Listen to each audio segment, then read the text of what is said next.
খাওয়ানোর মাধ্যমে যে জাদুগুলো করা হয় সেই জাদু আপনি কেমন করে নষ্ট করবেন আমি সহজে আপনাদেরকে বলে দিচ্ছি, শিখিয়ে দিচ্ছি কোন নিয়মে আমল করলে খাওয়ানোর জাদু সাথে সাথে নষ্ট হয়ে যাবে। আপনাকে যদি খাওয়ানোর মাধ্যমে জাদু করে তাহলে কেমন করে বুঝবেন? আপনার পেটের মধ্যে ব্যথা শুরু হবে, প্রচণ্ড ব্যথা শুরু হবে, নাভির আশপাশ থেকে ব্যথা, এত ব্যথা হবে আপনি সহ্য করতে পারবেন না, চিৎকার চেঁচামেচি করতে থাকবেন। সবসময় হয় না, মাঝে মধ্যে এমন প্রচণ্ড ব্যথা উঠে আর নিয়মিত সেই ব্যথাটা হতেই থাকে। এভাবে যদি হয় নাভির আশপাশে এরকম ব্যথা, তাহলে মনে করবেন আপনাকে খাওয়ানোর মাধ্যমে জাদু করছে। আপনাকে খাওয়ানোর মাধ্যমে জাদু করতে পারে।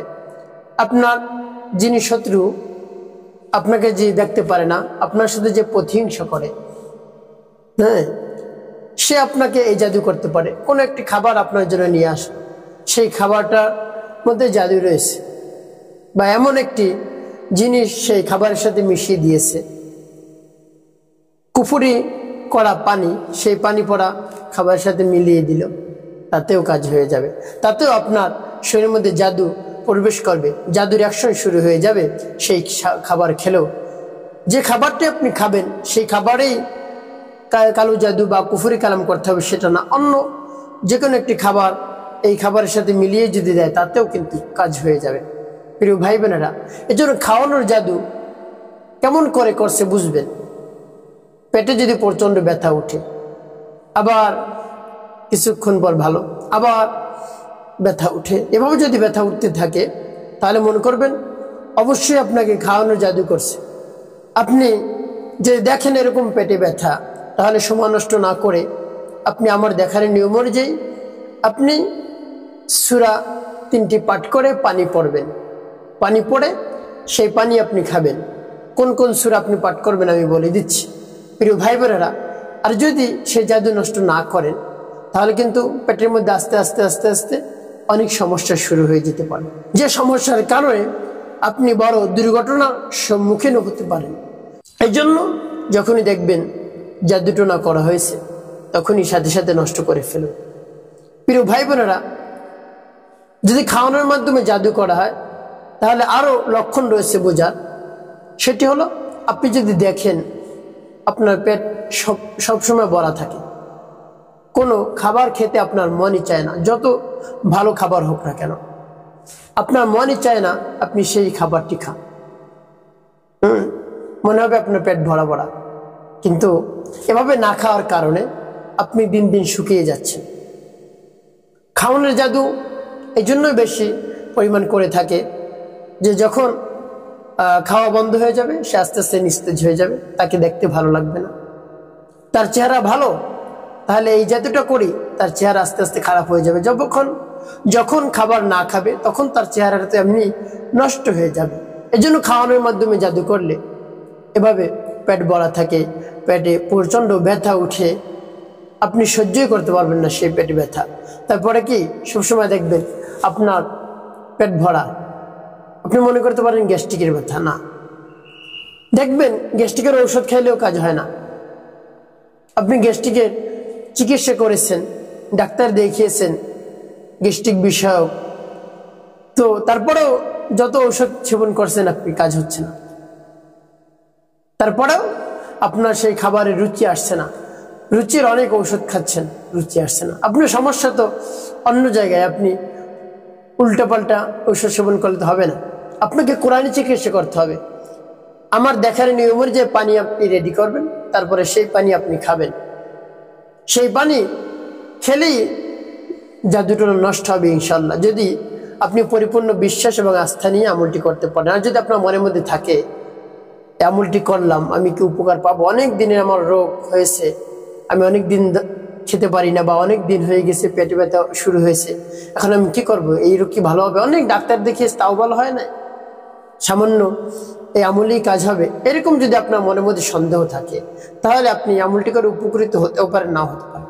আর যদি আপনার একেবারে প্রবল ধারণা থাকে না, পবিত্র কুরআনুল কারীমের বরকতে, শক্তিতে, রব্বুল আলামিনের রহমতে আমার সমস্যা সমাধান হবে, তার কারণ কোরআন হলো মুমিনদের জন্য শিফা। অনুনাজ্জিলু মিনাল কুরআনি মা হুয়া শিফা ওয়া রাহমাতুল লিল মুমিনিন। রব্বুল আলামিন বলেন, আমি পবিত্র কোরআনুল কারীম নাজিল করেছি, প্রেরণ করেছি মুমিনদের জন্য রহমত এবং শিফা হিসেবে। সুবহানাল্লাহ বিহামদি। দেখুন, তাহলে আপনি কোরআনের শরণাপন্ন হন। আপনি কোরআনের শরণাপন্ন হন। কোরআন আপনার আমার জন্য রহমত এবং শিফা, রোগ মুক্তি।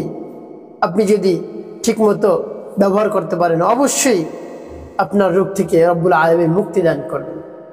এজন্য কোরআন পড়ুন, ধরুন, কোরআনকে দেখুন, কোরআনকে স্পর্শ করুন, তাতেও সব। কোরআন পড়লেও সব, ধরলেও সব, কোরআন দেখলেও সব। আপনি যদি কোরআন পড়তে নাও পারেন, চেষ্টা করুন। যতদিন না পারবেন আপনি দেখে দেখে কোরআন দেখবেন, তাতেও সব। আপনি মনে মনে ব্যথিত হবেন, হ্যাঁ আল্লাহ, আমি কোরআন পড়তে পারি না, আমার মতো হতভাগা আর কে আছে। আর চেষ্টা করবেন, দেখবেন রব্বুল আলামিন আপনাকে সব দান করবেন। যখন চেষ্টা করবেন, ডবল সব আপনাকে দেন। এখন বলতে পারেন, হুজুর আমি তো ভালো করে কনসেপ্ট পড়তে পারি না, অনেক ভুল হয়। কোনো সমস্যা নেই। আপনি যে চেষ্টা করতেছেন, এই চেষ্টার জন্য রব্বুল আলামিন আপনাকে অতিরিক্ত সব দান করবেন। আপনি পারছেন না, আবার পড়ছেন, পারছেন না, আবার পড়ছেন। রব্বুল আলামিন তো দেখতেছেন যে আমার বান্দা পারতেছে না, কষ্ট হচ্ছে, তারপরে সে ধৈর্য হারা হচ্ছে না। কোরআন পড়ার জন্য তার কি আগ্রহ, রব্বুল আলামিন দেখে অতিরিক্ত সব দান করবেন, ডবল সব দান করবেন। প্রিয় ভাই বোনেরা, আপনি হতাশ হবেন না, নিরাশ হয়ে যাবেন না রব্বুল আলামিনের রহমত থেকে। এই জন্য কোরআন পড়ুন, ধরুন, কোরআন দেখুন, স্পর্শ করুন, সব কিছুতেই সব। প্রিয় ভাই বোনেরা, অন্য যে কোনো গ্রন্থ রয়েছে পড়লে সব নেই, কিন্তু পবিত্র কোরআনুল কারীম এতই দামি, এতই শক্তিশালী, এতই বরকতপূর্ণ, দেখলেও সব, ধরলেও সব। আপনি বুকের সাথে জড়িয়ে আপনি চুমু খাবেন, মোহাব্বত নিয়ে, তারপরে মনে দরদ নিবেন, হ্যাঁ আল্লাহ, পবিত্র কোরআনুল কারীম আমার বুকে, আমি তো পবিত্র কোরআনুল কারীম পড়তে পারছি না, দেখে দেখে পড়তে পারছি না, এত অপারগামী হয়ে পড়েছি, কি করব? আপনি আমার সিনার মধ্যে পবিত্র কোরআনুল কারীমের নূর ঢুকিয়ে দেন, আমি যেন পবিত্র কোরআনুল কারীম শুদ্ধ করে পাঠ করতে পারি, সেই তৌফিক আমাকে দান করুন। এভাবে রব্বুল আলামিনের কাছে আপনি বলবেন। তো প্রিয় ভাই বোনেরা, যে কথা বলছিলাম, পবিত্র কোরআনুল কারীম মুমিনদের জন্য শিফা এবং রহমত। তো আপনি কোরআনের শরণাপন্ন হন। এই জন্য সন্দেহ ছাড়াই আপনি আমলটি করা শুরু করে দিবেন। প্রিয় ভাই বোনেরা, আপনার মধ্যে যদি এই আলামত দেখা যায় যে প্রচণ্ড পেটে ব্যথা, নাভির আশপাশ থেকে পেটে ব্যথা শুরু হয়, তারপরে আপনি খাবার খেতে পারছেন না, মনে করছেন গ্যাস্ট্রিক, কিন্তু গ্যাস্ট্রিক না, তারপরে একেবারে পরিপূর্ণ আপনার পেট ভরা থাকে, আপনার কোনো ধরনের খাবারের দিকে রুচি নেই, অমনোযোগী, তো প্রিয় ভাই বোনেরা, যখনই এই লক্ষণ দেখবেন তখন আর দেরি করবেন না, আপনি কোরআনের শরণাপন্ন হবেন। আমি আপনাদেরকে বলে দিচ্ছি, প্রিয় ভাই বোনেরা, যখন আমলটি করবেন তখন ভিডিওটি না টেনে দেখার চেষ্টা করবেন, তাহলে সঠিক নিয়মে আপনি আমলটি করতে পারবেন। অন্যথায় যদি কেটে কেটে দেখেন তাহলে কিন্তু অনেক জায়গায় বাদ পড়ে যাবে, আর আপনার অনেক কমেন্ট করতে হবে, কমেন্ট করে জিজ্ঞেস করতে হবে, হুজুর কতবার ফু দিতে হবে, কতবার খাইতে হবে, কতদিন পানি পান করতে হবে, কোন কোন সূরা পাঠ করে কয়টি ফু দিতে হবে, অনেক প্রশ্ন আপনার থেকে যাবে। আর যদি শুরু থেকে দেখেন শেষ পর্যন্ত, কোনো ধরনের প্রশ্ন আপনার থাকবে না ইনশাআল্লাহ। প্রিয় ভাই বোনেরা, এই জাদুটা অবশ্যই নষ্ট করতে হবে, না হয় আপনি ক্ষতির মধ্যে পড়ে যেতে পারেন আস্তে আস্তে। অনেক টাকা ব্যয় করছেন, কাজ হয় না। আর কবিরাজের কাছেও যেতে হবে, আপনি নিজেই আপনি এই পানি পরে রেডি করে তারপর পান করুন, দেখবেন কাজ হয়ে যাবে ইনশাআল্লাহ। প্রিয় ভাই বোনেরা, কি করবেন? সর্বপ্রথম আপনার কাছে পানি রাখবেন, এক বোতল করেও রাখতে পারেন, বোতলে রাখলে ভালো হয়, নষ্ট হওয়ার সম্ভাবনা কম থাকে। বোতলে করে রাখবেন ফ্রেশ পানি, খাবারের পানি। তারপরে আপনি উত্তম রূপে ওযু করবেন, উত্তম রূপে ওযু করে পবিত্র স্থানে আপনি বসবেন। সর্বপ্রথম আপনি কি পাঠ করবেন? আল্লাহ রাব্বুল আলামিনের কাছ থেকে ক্ষমা প্রার্থনা করবেন, আস্তাগফিরুল্লাহ রাব্বি মিন কুল্লি যামবি ওয়া আতুবু ইলাইহি লা হাওলা ওয়ালা কুওয়াতা ইল্লা বিল্লাহিল আলিয়্যিল আযীম। এভাবে 3 বার পাঠ করবেন ইস্তিগফার, তারপরে 3 বার দুরূদ শরীফ সাল্লাল্লাহু আলাইহি ওয়াসাল্লাম, সাল্লাল্লাহু আলাইহি ওয়াসাল্লাম, সাল্লাল্লাহু আলাইহি ওয়াসাল্লাম। এবার যখন ইস্তিগফার দুরূদ শরীফ পাঠ করা হবে, আপনার সামনে পানি থাকবে, এর মধ্যে ফু দেওয়ার দরকার নেই। তারপর আপনি সর্বপ্রথম পাঠ করবেন সূরাতুল বাকারা এর প্রথম 5 আয়াত, একেবারে শুরুর 5 আয়াত আপনি পাঠ করবেন। আমি সৈশুদ্ধ করে বলে দিচ্ছি। আর যখন পাঠ করবেন তখন মনে মনে ভাববেন, চিন্তা করবেন, হে আল্লাহ, যে উদ্দেশ্যের জন্য আমল করতে সে উদ্দেশ্য বাস্তবায়ন করুন, আমার সমস্যা সমাধান করে দিন। আমি জাদুতে আক্রান্ত হয়ে পড়েছি, সমস্যা দূর করে দিন হে আল্লাহ। মানে প্রবল ধারণা রাখবেন, আর দুনিয়ার সব জ্ঞান খেয়াল বাদ দিয়ে মনোযোগ নিয়ে আসবেন আমলে।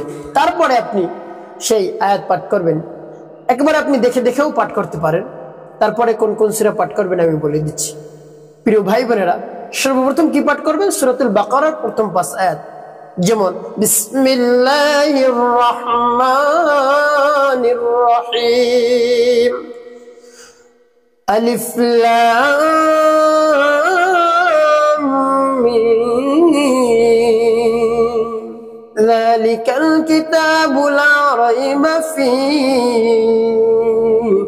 হুদাল লিল মুত্তাকিন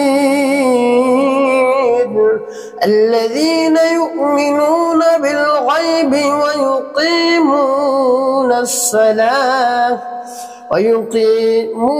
الصلاة ومما رزقناهم ينفقون الذين يؤمنون بما أنزل إليك وما أنزل من قبلك وبالآخرة هم يوقنون أولئك على هدى من ربهم وأولئك هم المفلحون. তারপরে সূরাতুল ইখলাস, বিসমিল্লাহির রহমানির রহিম, কুল হুয়াল্লাহু আহাদ আল্লাহুস সামাদ লাম ইয়ালিদ ওয়া লাম ইউলাদ ওয়া লাম ইয়াকুল লাহু কুফুয়ান আহাদ। তারপর সূরাতুল ফালাক, বিসমিল্লাহির রহমানির রহিম, قل أعوذ برب الفلق من شر ما خلق ومن شر غاسق إذا وقب ومن شر النفاثات في العقد ومن شر حاسد إذا حسد. سورة الناس، بسم الله الرحمن الرحيم، قل أعوذ برب الناس ملك الناس إله الناس من شر الوسواس الخناس الذي يوسوس في صدور الناس من الجنة والناس. তারপরে একটি দোয়া পাঠ করবেন 3 বার, লা হাওলা ওয়ালা কুওয়াতা ইল্লা বিল্লাহ, লা হাওলা ওয়ালা কুওয়াতা ইল্লা বিল্লাহ, লা হাওলা ওয়ালা কুওয়াতা ইল্লা বিল্লাহ। এভাবে যখন পাঠ করা হয়ে যাবে তারপরে একটি ফু দিবেন পানি মিলে। তারপর আপনি আবার পাঠ করবেন, বিসমিল্লাহির রহমানির রহিম, আলিফ লাম মিম, যালিকাল কিতাবু লা রাইবা ফীহি হুদাল লিল মুত্তাকিন الذين يؤمنون بالغيب ويقيمون الصلاة ومما رزقناهم ينفقون الذين يؤمنون بما أنزل إليك وما أنزل من قبلك وبالآخرة هم يوقنون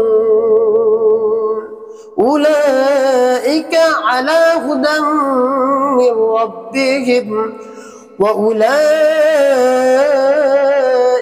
هم المفلحون. তারপরে সূরাতুল ইখলাস, বিসমিল্লাহির রহমানির রহিম, কুল হুয়াল্লাহু আহাদ, আল্লাহুস সামাদ, লাম ইয়ালিদ ওয়া লাম ইউলাদ ওয়া লাম ইয়াকুল লাহু কুফুয়ান আহাদ।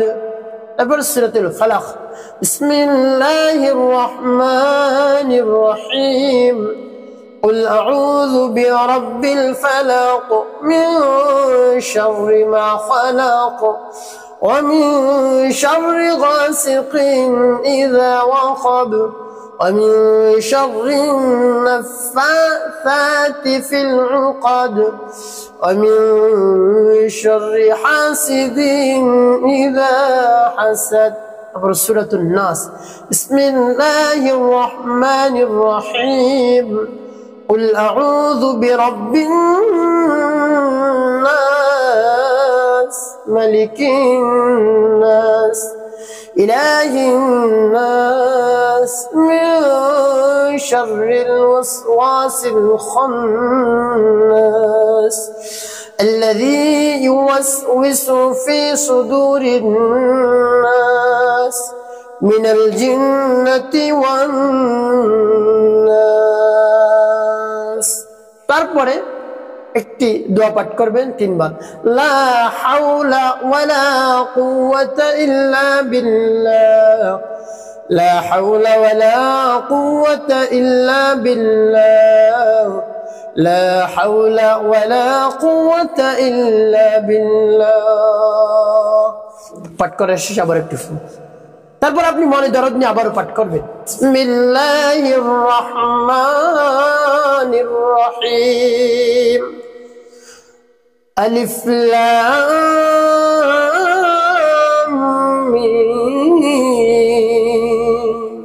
যালিকাল কিতাবু লা রাইবা ফীহি হুদাল লিল মুত্তাকিন الذين يؤمنون بالغيب ويقيمون الصلاة ومما رزقناهم ينفقون الذين يؤمنون بما أنزل إليك وما أنزل من قبلك وبالآخرة هم يوقنون أولئك على هدى من ربهم وأولئك هم المفلحون. তারপরে সূরাতুল ইখলাস, বিসমিল্লাহির রহমানির রহিম, কুল হুয়াল্লাহু আহাদ, আল্লাহুস সামাদ, লাম ইয়ালিদ ওয়া লাম ইউলাদ ওয়া লাম ইয়াকুল লাহু কুফুয়ান আহাদ। তারপর সূরাতুল ফালাক, বিসমিল্লাহির রহমানির রহিম, قل أعوذ برب الفلق من شر ما خلق ومن شر غاسق إذا وقب ومن شر النفاثات في العقد ومن شر حاسد إذا حسد. سورة الناس، بسم الله الرحمن الرحيم، قل أعوذ برب الناس ملك الناس إله الناس من شر الوسواس الخناس الذي يوسوس في صدور الناس من الجنة والناس. তারপরে একটি দোয়া পাঠ করবেন 3 বার, লা হাওলা ওয়ালা কুওয়াতা ইল্লা বিল্লাহ, লা হাওলা ওয়ালা কুওয়াতা ইল্লা বিল্লাহ, লা হাওলা ওয়ালা কুওয়াতা ইল্লা বিল্লাহ। পাঠ করে এসে আবার ফু দিবেন। প্রিয় ভাই বোনেরা, এভাবে কতবার পাঠ করবেন? 3 বারই পাঠ করবেন আপনি। 3 বার মনে দরদ নিয়ে আপনি পাঠ করবেন, মনের আশা আকাঙ্ক্ষা নিয়ে আপনি এভাবে আমলটি করবেন পরিপূর্ণ বিশ্বাস এবং ইয়াকিন নিয়ে, অবশ্যই আপনি উপকৃত হতে পারবেন। প্রিয় ভাই বোনেরা, একটি কথা আপনাকে মনে রাখতে হবে। প্রিয় ভাই বোনেরা, এরপরে কি করবেন? আপনি 5 বার দুরূদ ইব্রাহিম পাঠ করবেন, একেবারে 5 বার গুনে গুনে। আল্লাহুম্মা সাল্লি আলা মুহাম্মাদ ওয়া আলা আলি মুহাম্মাদ কামা সাল্লাইতা আলা ইব্রাহিম ওয়া আলা আলি ইব্রাহিম ইন্নাকা হামিদুম মাজিদ। আল্লাহুম্মা বারিক আলা মুহাম্মাদ ওয়া আলা আলি মুহাম্মাদ কামা বারাকতা আলা ইব্রাহিম ওয়া আলা আলি ইব্রাহিম ইন্নাকা হামিদুম মাজিদ। ওয়া সাল্লি আলা মুহাম্মাদ ওয়া আলা আলি মুহাম্মাদ কামা সাল্লাইতা আলা ইব্রাহিম ওয়া আলা আলি ইব্রাহিম ইন্নাকা হামিদুম মাজিদ। আল্লাহুম্মা বারিক আলা মুহাম্মাদ ওয়া আলা আলি মুহাম্মাদ কামা বারাকতা আলা ইব্রাহিম ওয়া আলা আলি ইব্রাহিম ইন্নাকা হামিদুম মাজিদ। ওয়া সাল্লি আলা মুহাম্মাদ ওয়া আলা আলি মুহাম্মাদ কামা সাল্লাইতা আলা ইব্রাহিম ওয়া আলা আলি ইব্রাহিম ইন্নাকা হামিদুম মাজিদ। আল্লাহুম্মা বারিক আলা মুহাম্মাদ ওয়া আলা আলি মুহাম্মাদ কামা বারাকতা আলা ইব্রাহিম ওয়া আলা আলি ইব্রাহিম ইন্নাকা হামিদুম মাজিদ। এবং যখন দুরূদ ইব্রাহিম 5 বার পাঠ করা হয়ে যাবে, তারপরে 2টি ফু আপনি পানির মধ্যে দিবেন। প্রিয় ভাই বোনেরা, এভাবে করে আপনার আমলটি করা হয়ে গেল। এখন কি করবেন? এই পানি আপনি প্রত্যেকদিন 3 বেলা পান করবেন। 3 বেলা। কোন সময়? খাবারের পূর্বে আপনি এই পানি পান করবেন। সকালে খালি পেটে ফজরের নামাজ পড়ে, তারপরে বাকি যে 2 সময় পান করবেন খাবারের পূর্বে নিয়ত করে পান করবেন। যখন পান করবেন বলবেন, হে আল্লাহ, এই জাদু নষ্ট করার জন্য আমি এই পানিটা রেডি করেছি। আমার খাওয়ারের মাধ্যমে যে জাদু করেছে, আমার পেটের মধ্যে যে ক্ষতি রয়েছে, সেই ক্ষতি আপনি নষ্ট করে দিন। আপনার কোরআনের বরকতে, আপনার কোরআনের শক্তিতে আমার উপর আপনি রহমত করুন, রহম করুন, দয়া করুন। আমার পেটের যে সমস্যা রয়েছে, জাদুর কারণে যে সমস্যা হয়েছে, সব নষ্ট করে দেন। রব্বুল আলামিন সাথে সাথে নষ্ট করে দেবেন। আর এই পানি দিয়ে আর একটি কাজ করবেন, গোসল করবেন আপনি। এই পানির থেকে অল্প পানি বেশি পানির সাথে মিলিয়ে গোসল করবেন। এরকম কতদিন করবেন? আপনি গুনে গুনে গুনে গুনে 21 দিন করবেন, একদিন কম করবেন। আর প্রত্যেকদিন 3 বেলা আপনি পানি পান করবেন। এখন বলতে পারেন পানি যদি শেষ হয়ে যায়, তাহলে আবারও আপনি পানি পড়বেন। 3 বার ইস্তিগফার, 3 বার দুরূদ শরীফ পাঠ করে, তারপরে সূরা বাকারার প্রথম 5 আয়াত পাঠ করবেন, সূরা ইখলাস, ফালাক, নাস, তারপরে লা হাওলা ওয়ালা কুওয়াতা ইল্লা বিল্লাহ 3 বার পাঠ করে পানিতে ফু দিবেন। এভাবে 3 বার পাঠ করবেন। 3 বার পাঠ করে 3টি ফু, শেষে 5 বার দুরূদ ইব্রাহিম পাঠ করে ফু দিবেন। আপনার পানি রেডি হয়ে গেল। এই পানি আপনি 21 দিন পর্যন্ত পান করবেন আর গোসল করবেন, দেখবেন সব সমস্যার সমাধান। 21 দিন পর আপনি দেখবেন আপনার পেটে কি হয়েছে, দেখবেন খাবারের কি রুচি চলে আসছে। ইনশাআল্লাহ যদি পরিপূর্ণ বিশ্বাস নিয়ে আপনি আমলটি করতে পারেন, অবশ্যই উপকৃত হতে পারবেন। প্রিয় ভাই বোনেরা, নামাজ কখনো ছাড়া যাবে না, মিথ্যা কথা বলা যাবে না। মানুষের খেদমতে কাজ করতে হবে, কল্যাণে কাজ করতে হবে। মানুষের কখনো অপকারিতা করবেন না, ক্ষতি করবেন না। অবশ্যই আপনার জীবন সুখময় হবে, শান্তিপূর্ণ হবে ইনশাআল্লাহ।